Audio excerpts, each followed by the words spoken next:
जय हिंद, जय श्री राम, हर हर महादेव सभी को। Welcome back to the channel guys, this is Palak Mishra and this video is for BA third semester students who have taken sociology as a subject. ठीक है, so आज हम लोग पढ़ेंगे पीजेंट मूवमेंट को। Peasant movement new social movement है, इसके अंतर्गत आता है। एंड हम लोग यहाँ पे पढ़ेंगे कि जो पीजेंट सोसाइटी है उसके क्या क्या कैरेक्टरिस्टिक्स फीचर्स हैं। ठीक है, उसके बाद हम लोग हिस्ट्री जानेंगे इस मूवमेंट के, कि ये जो पीजेंट मूवमेंट शुरू हुआ इसकी पूरी कहानी क्या है, इसकी हिस्ट्री क्या है। तो इसकी हिस्ट्री वेस्ट बंगाल से शुरू होती है। ठीक है, सिंगूर वेस्ट बंगाल की एक डिस्ट्रिक्ट है, वहाँ से कहानी शुरू होती है। वहाँ पे ऐसा क्या होता है कि ये मूवमेंट जो होता है पहले पीसफुल होता रहता है, उसके बाद ये ब्रूथल मूवमेंट बन जाता है। तो चलिए without wasting any time let's get started. Okay, so basically जो पीजेंट सोसाइटी होती है ना, वो एक फार्मर सोसाइटी होती है। तो इसके कैरेक्टरिस्टिक फीचर्स में सिंपल सोसाइटी होती है, यानी कि ये नॉन मशीनरी एंड इतने टेक्निकल नहीं होते बेसिकली। तो जो सिंपल सोसाइटी होगी वो कैसी होगी, हल चला के एंड ये लोग इतने ज़्यादा रिच नहीं होते, सो दैट्स वाई मशीनरी वगैरह का यूज़ नहीं करते। तो ये सिंपल लोग होते हैं।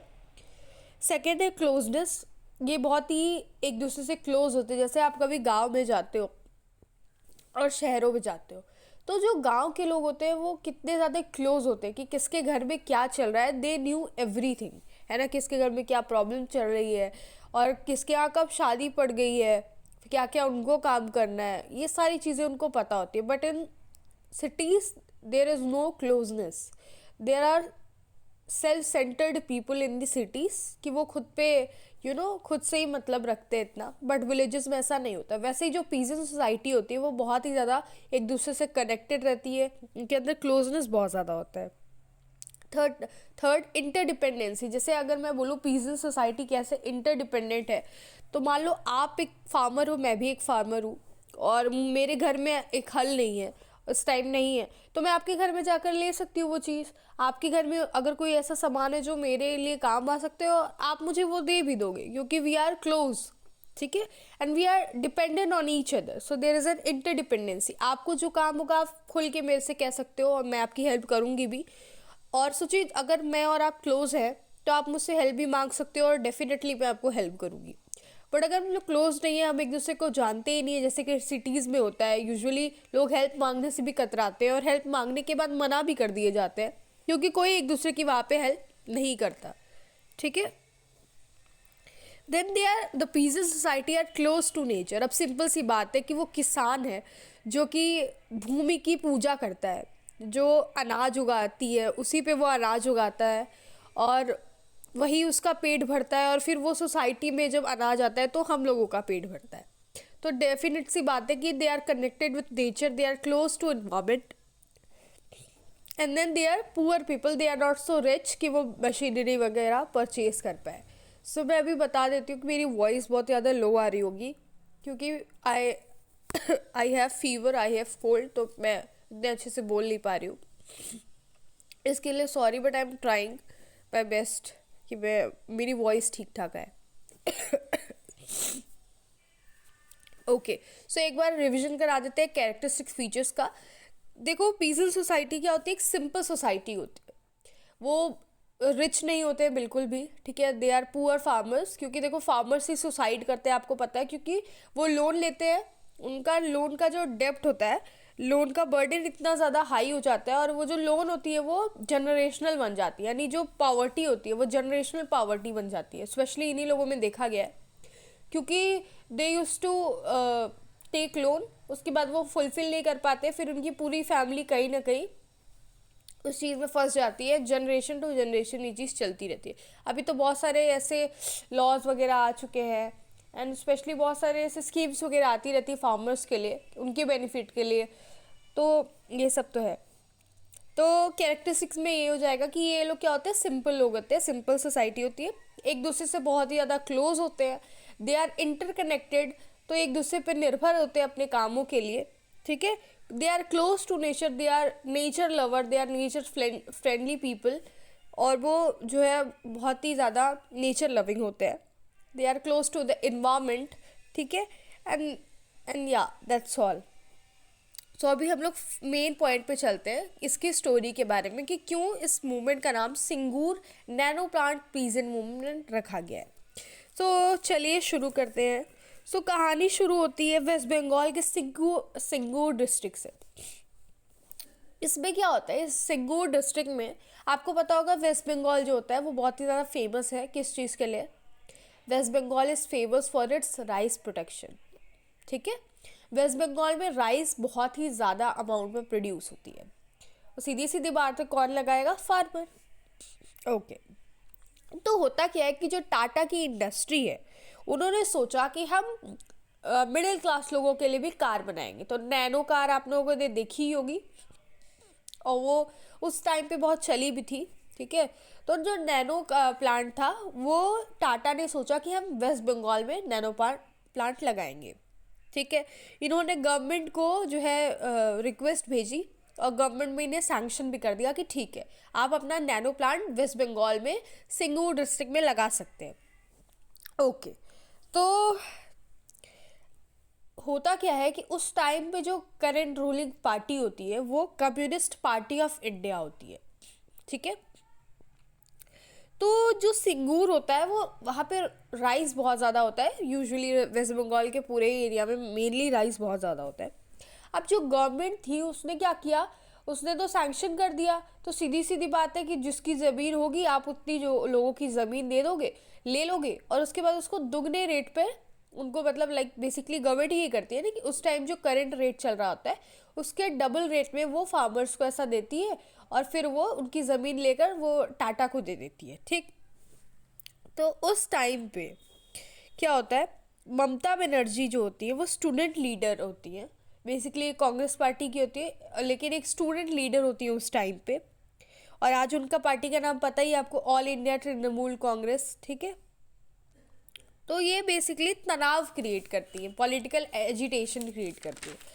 जैसे मैं बोलूँ ना कि आपको अगर कोई कहे कि आप डिस्प्लेस किए जा रहे हो तो you are not displace from the area, you are displace from the emotion. जैसे आपको मैं बोलूँ कि अगर आपको कोई कहे कि आपका घर हम ले रहे हैं और आप अपने घर को छोड़ के चले जाओ, तो आप उस एरिया को नहीं छोड़ रहे होते, आप उस मेमोरीज जो वहाँ पे आपने बनाई हुई होती है, कोई उस चीज़ को इसीलिए नहीं छोड़ पाता ना, because I have born there. ठीक है, I have lived my whole life there और अब अचानक से मुझे कोई यहाँ से वहाँ भेज रहा है।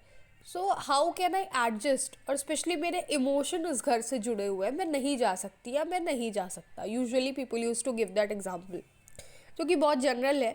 We human beings are emotional. ठीक है, हम इमोशनल बींग हैं और हमको जो चीज़ अच्छी लगती है, जो चीज़ प्यारी लगती है, हम उससे कहीं दूर नहीं जाना चाहते। और हमारा घर जहाँ हम बचपन से खेले कूदे बड़े हुए, पढ़े लिखे, अपने पेरेंट्स के साथ मेमोरी कलेक्ट किए, अच्छी बुरी सब कुछ, उस प्लेस को छोड़ के अब नहीं जाए। तो वैसे जो फार्मर्स होते हैं ना अपने लैंड्स को लेके बहुत ज़्यादा पोजेसिव भी होते हैं और वो बहुत उससे कनेक्टेड भी होते हैं। तो सरकार उनको भले दोगुनी रेट पे दे रही हो बट वो अपनी ज़मीन नहीं छोड़ना चाहते थे, वो अपनी लैंड को, अपनी भूमि को नहीं छोड़ना चाहते थे, अपनी फील्ड को नहीं छोड़ना चाहते थे। तो वो क्या किए, वो मूवमेंट कर रहे थे। और देखो मैं बता दूं कि जो फार्मर्स होते हैं वो जो धरना दे रहे थे, जो मूवमेंट कर रहे थे, बेसिकली वो पीसफुली था। जो पीजेंट मूवमेंट हो रहा था उस टाइम पे वो पीसफुली था। फिर ममता बनर्जी उस टाइम पे आई, उन्होंने पॉलिटिकल तनाव क्रिएट करना चाहा और वो बिल्कुल इस तरीके से सबको बताती रही कि वो हमें ऐसे डिस्प्लेस नहीं कर सकते, ये हमारा राइट है और ये जगह फार्मर्स की है। ठीक है, वो ऐसा नहीं कर सकती। तो ममता बनर्जी ये सब इसलिए नहीं कर रही थी क्योंकि वो फार्मर्स की साइड थी। उनका मेन पर्पस और एजेंडा ये था कि इस टाइम की currently ruling party communist party of India, इसको हटा के मैं इस पार्टी में आ जाऊँ, वेस्ट बंगाल के लोग मुझे चुने और मैं जीत जाऊँ एज अ लीडर और मैं रूल करने लगूँ पूरे वेस्ट बंगाल पे। तो ममता बनर्जी उन लोगों से मिलती थी जो पीजेंट्स होते थे, उनसे मिलती थी और धीरे धीरे क्या करी थी ना, जैसे आप बोलते हो ना कि आपको पॉलिटिकल फील्ड में आना है अगर, तो सबसे पहले आपको आपकी जो इमेज है वो सबकी आंखों में होनी चाहिए। आपको, आप देखे होगे मे बी आपने कभी किसी ऐसे का स्टोरी सुना होगा जो अपनी स्टोरी बता रहा होता है कि how I enter in the politics, तो आपको पता चलेगा कि वो लोग यही करते हैं बेसिकली वो लोग क्या करते हैं, छोटे छोटे इवेंट्स में पार्ट लेते हैं, कुछ भी होता है तुरंत वहाँ पे पहुँच जाते हैं, पिक्चर्स लेते हैं एंड अपने आप को शो करने के लिए कि हम यहाँ पे रहे हैं, हम यहाँ पे लोगों से मिले हैं। तो ये पहला एजेंडा ये होता है कि लोग उन्हें पहचानते हैं, ताकि जब आप कभी खड़े हो तो लोग ये ना कहें कि अरे ये कौन है ना। अगर आप खड़े होगे आपको सब लोग पहचानता होगा, आपको सब वोट देगा डेफिनेटली। तो ममता बनर्जी भी धीरे धीरे यही काम कर रही थी, वो सारे लोगों से मिल रही थी, ठीक है, पीजेंट मूवमेंट से मिल रही थी, उससे धीरे धीरे उन्हें भड़काने की कोशिश कर रही थी। और ये होता कब है पता है, जब कम्युनिस्ट पार्टी ऑफ इंडिया, जो उस टाइम की वेस्ट बंगाल पे जो रूलिंग गवर्नमेंट थी, उन्होंने क्या किया, उन्होंने फार्मर्स को जो प्रोटेस्ट कर रहे थे, जो मूवमेंट कर रहे थे, उन पर लाठी चार्ज कर दिया। और उस लाठी चार्ज के बाद फिर ममता बनर्जी जब देखी कि यार लोहा तो गर्म है, तो फिर उन्होंने भी हथौड़ा मार दिया। उसके बाद वो लोगों को भड़काई, माँ माटी मानुष, ये स्लोगन वेस्ट बंगाल में ममता बनर्जी ने दिया। उसके बाद क्या हुआ कि जो मूवमेंट है वो ब्रूथल मूवमेंट बन गया, रेडिकल मूवमेंट बन गया। जो पीजेंट्स मूवमेंट कर रहे थे पीसफुली, उस लाठी चार्ज के इंसिडेंट के बाद वो बहुत ही ज़्यादा खून खराबे वाला मूवमेंट बन गया। स्टेट ने भी अपनी मशीनरी लगा दी, है ना। आईएएस, स्टेट की मशीनरी क्या होती है, IAS, DIG etcetera etcetera, police वगैरह। और उस टाइम पे ममता बनर्जी इमर्ज हुई एज अ पॉलिटिकल लीडर, और उन्होंने स्लोगन दिया, माँ माटी मानुष का, ठीक है। अब मैं बता दूं इस मूवमेंट के बाद हुआ क्या। टाटा ने देख लिया यार तो भाई उथल पुथल मची हुई है। उस टाइम पे सीएम जो थे गुजरात के, वो थे मोदी जी, ठीक है।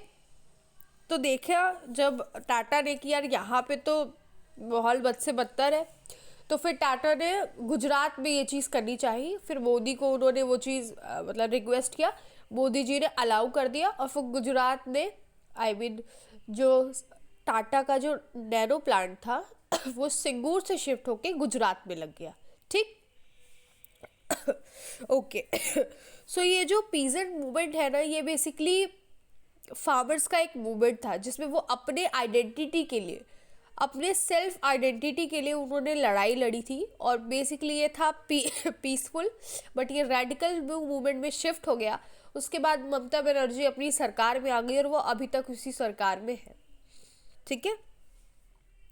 इसमें मास मोबिलाइजेशन होता है, इतने सारे रेडिकल मूवमेंट्स होते हैं, जिसमें ब्रूथल मूवमेंट बन जाता है, ये खून खराबा, ठीक है। पॉलिटिकल एजिटेशन भी देखने को मिलता है यहाँ पे। इस तरीके से बहुत सारे एग्जाम्पल्स आपको देखने को मिलेंगे सोसाइटी में, कि कैसे मूवमेंट के तहत कोई ना कोई पार्टी इमर्ज हुई। जैसे धरती पुत्र आंदोलन हुआ था, ठीक है, इसमें भी एक मराठी मानुस करके स्लोगन आया था। तो there are so many, okay. So यही था हमारा peasant movement, Singur Nano plant peasant movement, या फिर पीजेंट मूवमेंट। ये एक न्यू सोशल मूवमेंट है, जिसमें लोग अपनी आइडेंटिटी की लड़ाई लड़ते हैं। फार्मर्स अपने आइडेंटिटी की लड़ाई लड़ते हैं, जिसमें पॉलिटिकल एजिटेशन भी होता है, मास मोबिलाइजेशन होता है। The movement shift from peaceful to radical in nature, transformation हो जाता है वहाँ पे, ठीक है। जिसमें करंट रूलिंग पार्टी डिस्प्लेस हो जाती है अपनी जगह से, ठीक है। एंड या दैट्स ऑल। आई होप आपको समझ में आई हो कि स्टोरी क्या थी, इस पीजेंट मूवमेंट की हिस्ट्री क्या थी, and what are the characteristic features of peasant society. And thank you so much guys for watching this videos. I hope आपको समझ में आया हो. If not, please let me know in the comment box. Thank you so much.